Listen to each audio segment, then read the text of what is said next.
এইমাত্র SIR hearing নিয়ে নির্বাচন কমিশনকে 4 পাতার কড়া চিঠি দিল মুখ্যমন্ত্রী মমতা বন্দ্যোপাধ্যায়। তাহলে কি এবারে এসআইআর হিয়ারিং পর্ব বন্ধ হতে চলেছে?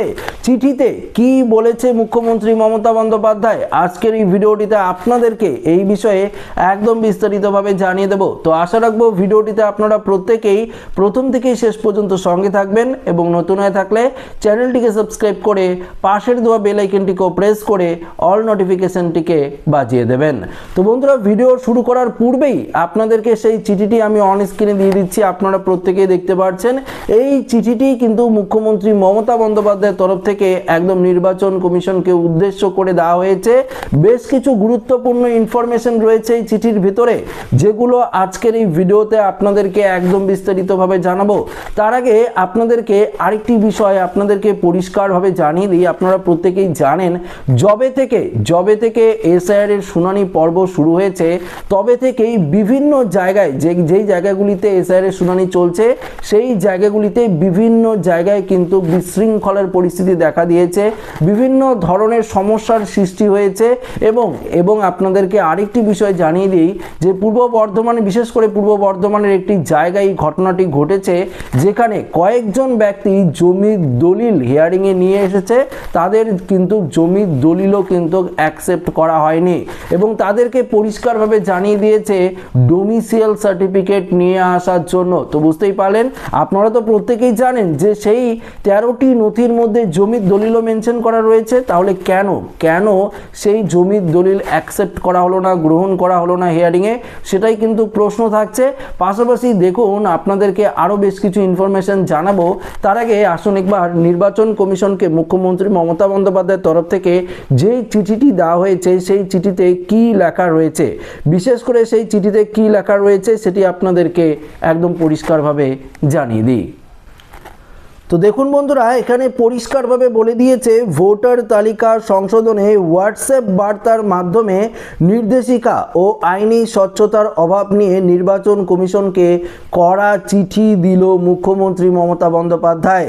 নথিপত্র যাচাইয়ের বৈষম্য এবং রাজ্যের, দেখুন এখানে পরিষ্কার বলেছে, রাজ্যের সরকারের স্থায়ী বাসিন্দার শংসাপত্র অগ্রাহ্য করার অভিযোগও তুলেছেন তিনি। মুখ্যমন্ত্রী দাবি করেন, কোনো আনুষ্ঠানিক বিজ্ঞপ্তি ছাড়াই ব্যাক এন্ড থেকে ভোটারদের নাম মুছে ফেলা হচ্ছে, যা গণতন্ত্রের জন্য চরম বিপজ্জনক।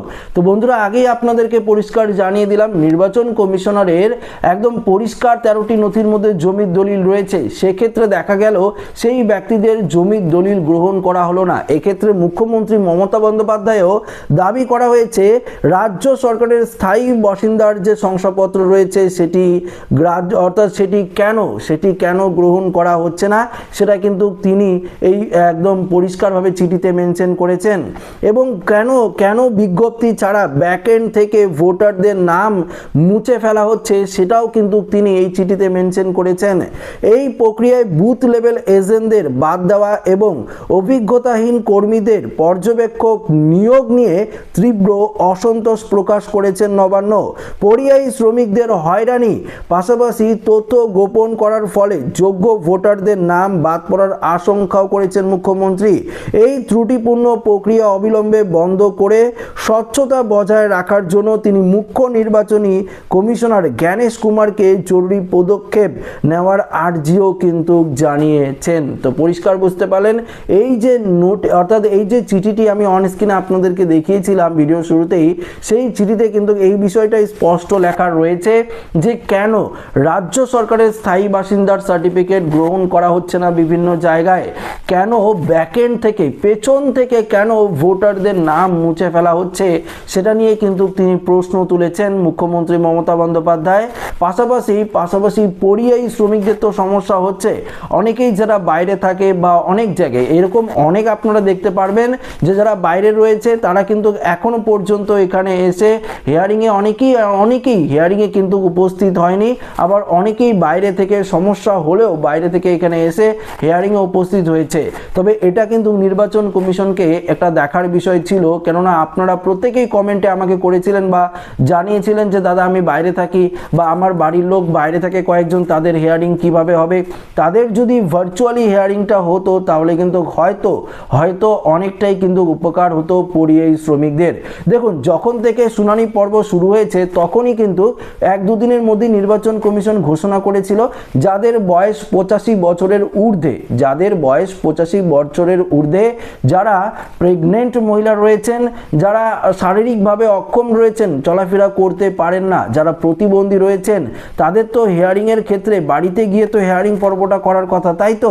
সেক্ষেত্রে দেখা গিয়েছিল সেই সমস্ত ভোটাররা হিয়ারিংয়ে অনেক কষ্ট হলেও হিয়ারিংয়ে সেই যে ব্লক অফিস বা যেখানে হিয়ারিং হচ্ছে সেখানে তারা কিন্তু যাচ্ছে, গিয়ে সেই বয়স্ক ব্যক্তিরা, সেই প্রেগনেন্ট মহিলারা এবং পাশাপাশি সেই শারীরিক দিক থেকে অক্ষম প্রতিবন্ধী লোকেরা, ভোটাররা, তারা গিয়ে কিন্তু হিয়ারিংয়ে উপস্থিত হচ্ছে। তারপরেই কিন্তু নির্বাচন কমিশনারের তরফ থেকে এই ঘোষণাটি করা হয়েছে এবং জরুরি পদক্ষেপ নেওয়া হয়েছে, কড়া নির্দেশ দেওয়া হয়েছে বিএলওদের, যাতে বিএলওরা এই সমস্ত ভোটারদের বাড়িতে গিয়ে হিয়ারিং পর্বটা করে। তো বুঝতেই পারলেন, হিয়ারিং শুরু করার আগে কিন্তু এই পদক্ষেপটা নেওয়া উচিত ছিল নির্বাচন কমিশনারের, যেটা কিন্তু পরে নিয়েছে। তবে তৃণমূল কংগ্রেস দাবি করছে তারা এই নিয়ে আওয়াজ তুলেছিল বলেই তারা অর্থাৎ নির্বাচন কমিশন এই পদক্ষেপটা নিয়েছে। আমি জানি না, সেটা তাদের হয়তো ব্যক্তিগত ব্যাপার। তবে আপনাদেরকে জানিয়ে দিই, দেখুন, পরিযায়ী শ্রমিকদের বিষয়টা কিন্তু অবশ্যই ভাবার বিষয় ছিল নির্বাচন কমিশনকে, কেননা এসআইআর এর ফর্ম ফিল আপ যদি অনলাইন হয়ে থাকে তাহলে হিয়ারিংটাও কিন্তু আমার মনে হচ্ছে যে ভার্চুয়াল যদি ব্যবস্থা করা হতো তাহলে কিন্তু যারা দূর দূরান্ত থাকে, যারা রাজ্যের বাইরে থাকে বা যারা দেশের বাইরে থাকে, তাদের কিন্তু অনেকটাই সুবিধা হতো এই হিয়ারিং পর্বে। তবে দেখার বিষয় কি হয়, আপনার মতামত অবশ্যই কমেন্ট করে জানাবেন এবং ভিডিওটি ভালো লাগলে লাইক করবেন, বন্ধুদের সাথে শেয়ার করবেন। নতুন হয়ে থাকলে চ্যানেলটিকে সাবস্ক্রাইব করে আমাদের সঙ্গে জুড়ে থাকবেন। ধন্যবাদ।